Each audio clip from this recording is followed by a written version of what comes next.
Friends, कई बार जो होते हैं क्लाइंट हमसे ये सवाल करते हैं कि वकील साहब, अगर हम अपनी पत्नी पर पहले केस कर दें, यानी कि उसकी पत्नी में अगर कोई फॉल्ट है या पत्नियाँ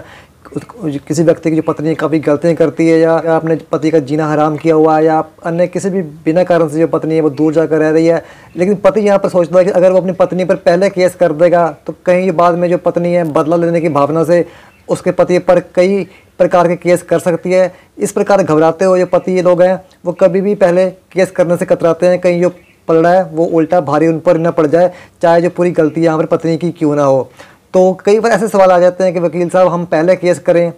हमें पहले केस करना चाहिए या नहीं करना चाहिए, पहले केस करने का फ़ायदा क्या होता है, नुकसान क्या होता है। इन सभी प्रकार के जो डाउट्स होते हैं पति लोगों के मन में होते हैं। तो आज मैं आपके इन सभी डाउट्स को क्लियर करने जाऊँगा और मैं आपको बताऊँगा एक ऐसी जजमेंट के बारे में जिसको सुनने के बाद आपके जो मन में जो डाउट्स हैं वो सभी क्लियर हो जाएंगे कि आपको पहले केस करना चाहिए या नहीं करना चाहिए, इसके फ़ायदे क्या हैं या नुकसान क्या है। तो अंत तक वीडियो को देखते रहे ताकि आपको संपूर्ण जानकारी मिल सके। तो वीडियो शुरू करने से पहले अगर आप हमारे चैनल पर नए हैं और अभी तक आपने हमारा चैनल सब्सक्राइब नहीं किया है तो इस वीडियो के नीचे आपको रेड कलर में सब्सक्राइब लिखा हुआ दिखाई दे रहा होगा, उसे एक बार क्लिक करके हमारे चैनल को सब्सक्राइब कर लें, क्योंकि मैं ऐसे ही वीडियो लेके आता रहता हूं तो उसकी जो नोटिफिकेशन है वो सबसे पहले आपके फ़ोन पर आ जाएगी। फ्रेंड्स, होता क्या है, जो पत्नी होती है वो बिना किसी कारण से अपने पति से जाकर दूर रह रही हो या अपने पत्नी है,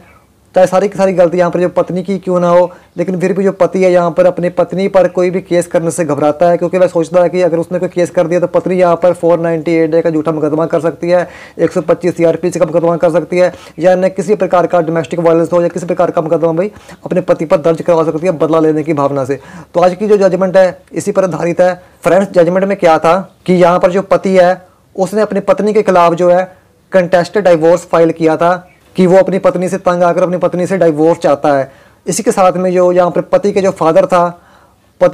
था उसने भी अपनी बहू पर कंप्लेंट फाइल की थी कि उसकी जो बहू है उसमें ये खामियां हैं या जो पत्नी है इस प्रकार से तंग करती है या जिस प्रकार से भी अपने बहू से वो परेशान थे, उस सभी बातों को लेकर उन्होंने भी एक कंप्लेंट की थी। तो फ्रेंड्स, यहाँ पर जो पत्नी थी उसने क्या किया, बदला लेने की भावना से अपने पति पर 498A का मुकदमा दर्ज करवा दिया। तो जो मामला है वो हाई कोर्ट में गया।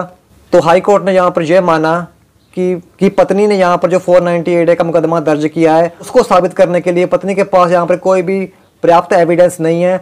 या कोई भी ऐसे ग्राउंड नहीं है जिससे जो पत्नी यहाँ पर साबित कर सके कि वाकई जो उसने 498A की कंप्लेंट की है वो वाकई सही है। हाई कोर्ट ने यहाँ पर यह भी माना कि जो यहाँ पर पति या पति के जो फादर ने पत्नी के खिलाफ जो केस दायर किए हैं उसका बदला लेने की भावना से जो पत्नी ने यहाँ पर 498A का मुकदमा यहाँ पर दर्ज करवाया है। और क्योंकि यहाँ पर जो पत्नी है वो साबित भी नहीं कर पाई कि क्यों उसने 498A का मुकदमा दर्ज करवाया था, उसके पास कोई भी एविडेंस नहीं थे, तो हाई कोर्ट ने यहाँ पर क्या किया, जो 498A का मुकदमा था यहाँ पर क्वैश कर दिया, खारिज कर दिया। तो फ्रेंड्स, इस जजमेंट का लिंक जो आपको मेरे डिस्क्रिप्शन बॉक्स में मिल जाएगा। तो फ्रेंड्स, जो पति लोगों के मन में डाउट था कि अगर वो अपनी पत्नी पर कोई भी पहले केस कर देते हैं तो क्या उनकी पत्नी उन पर 498A का मुकदमा कर सकती है, 125 CRPC का मुकदमा कर सकती है, डोमेस्टिक वायलेंस के अंतर्गत कोई भी केस कर सकती है, तो पति लोग से यहाँ पर बहुत घबराते थे। तो उम्मीद करता हूँ कि आज की ये जजमेंट है इससे उन्हें काफ़ी फायदा होगा। अगर आपको ये वीडियो अच्छी लगती है तो कृपया इसे लाइक और शेयर अवश्य कीजिएगा, क्योंकि अगर आप लाइक करते हैं तो हमें आपके लिए ऐसी वीडियो बनाने में बहुत सहायता मिलती है। तो जल्दी मिलता हूँ मैं एक नई वीडियो के साथ, तब तक दीजिए मुझे इजाज़त। धन्यवाद।